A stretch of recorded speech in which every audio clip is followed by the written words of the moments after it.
A tale of tap, tap, tap. I will tell you a story about something terrible that happened on Halloween.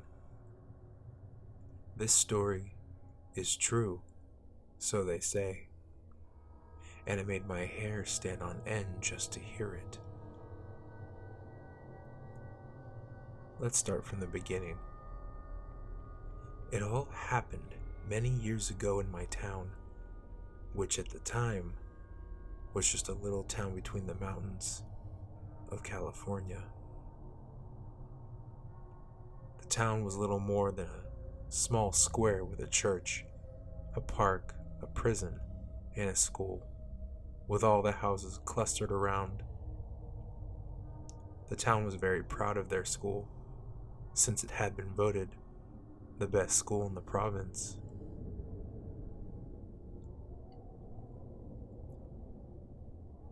It was the morning of October 31st, Halloween, and a class of students were doing arts and crafts in their classroom.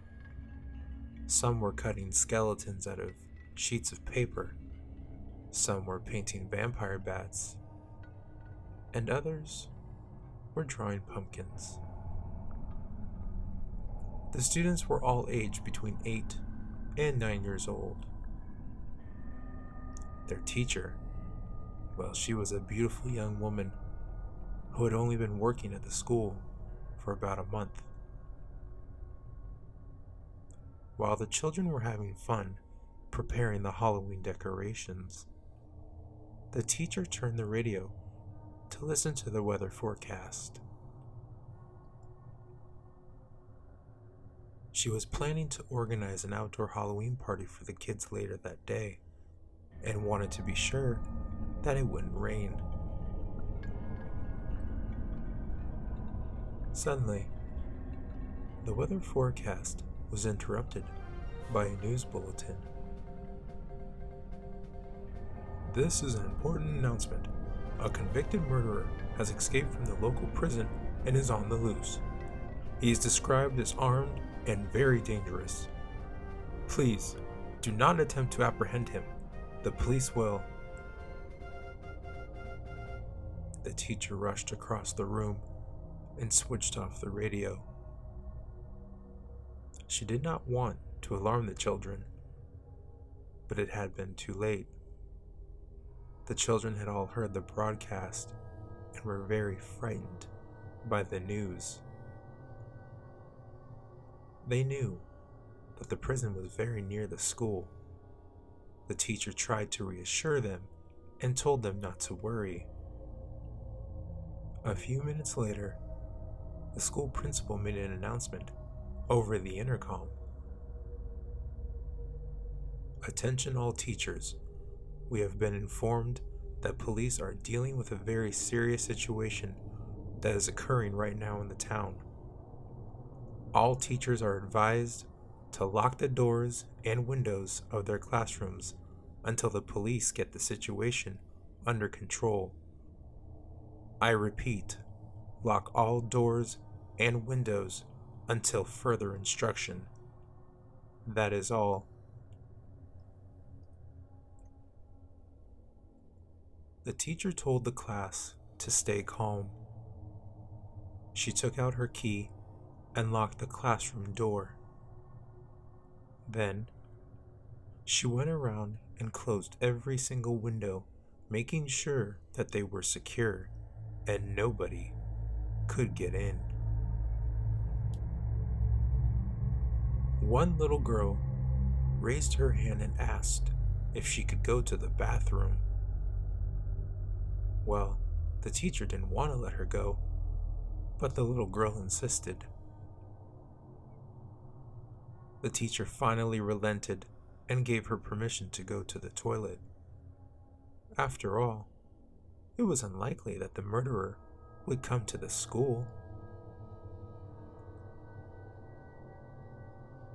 She told the girl that when she came back, she would have to give a secret knock at the classroom door. Then they would know that it was her and they could let her back in. The code was 3 taps and 2 scratches. Tap, tap, tap. Scratch, scratch. The girl left to go to the bathroom, and the teacher locked the door behind her. To take the children's minds off the scary situation, she started telling stories. After about 20 minutes or so had passed, the teacher had realized the girl still had not returned. She began to get worried. What's taking her so long? She wondered out loud. Suddenly, they could hear footsteps in the corridor. Everybody in the classroom froze. Then, they heard a noise at the door. Tap, tap, tap. Scratch, scratch. She's back, sighed the teacher in relief. She walked over and took out her key.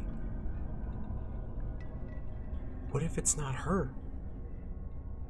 Asked one little boy who was shivering with fright.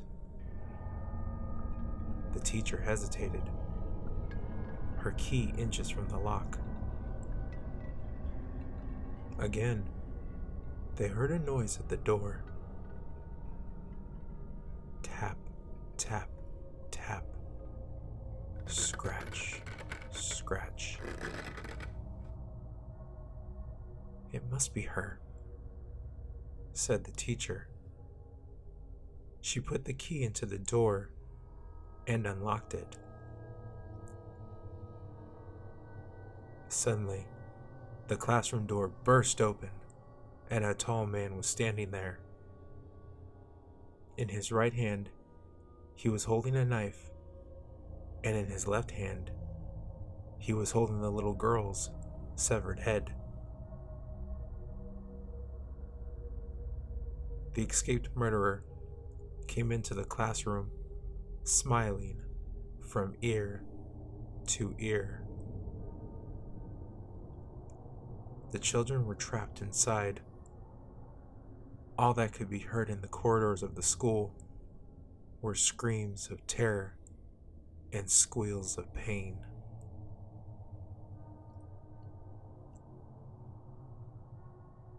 In the chaos, the teacher managed to break a window and jump out.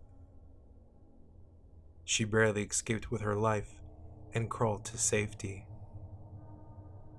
The children, however, weren't so lucky. When the police finally arrived, they found the murderer sitting in the middle of the classroom. The floor, the walls, and the ceiling were covered in blood. Little body parts lay scattered around him. He had chopped up every child in the classroom into tiny pieces.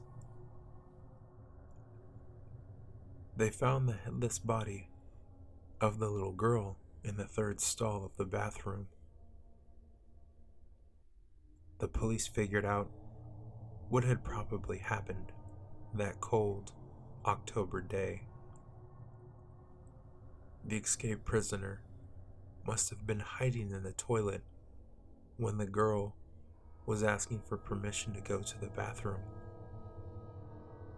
He must have surprised her in the stall and forced her to tell him the password. When she did, that's when he cut off her head. To this day, the teacher is in a psychiatric hospital. She never recovered from the incident and can't stop repeating over and over again. Tap, tap. Scratch, scratch. Tap, tap, tap. Scratch, scratch.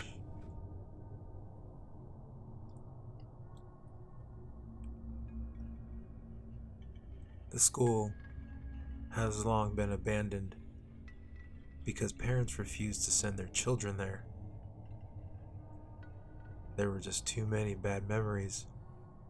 The school was left just the way it was when the murders happened. They say that if you visit the old school building and go into the classroom, you can still see the blood dripping down the walls. And if you're brave enough, you could even go to the bathroom. Just tap 3 times and scratch twice on the door of the 3rd stall. Then open it. You will see the headless body of the little girl sitting on the toilet.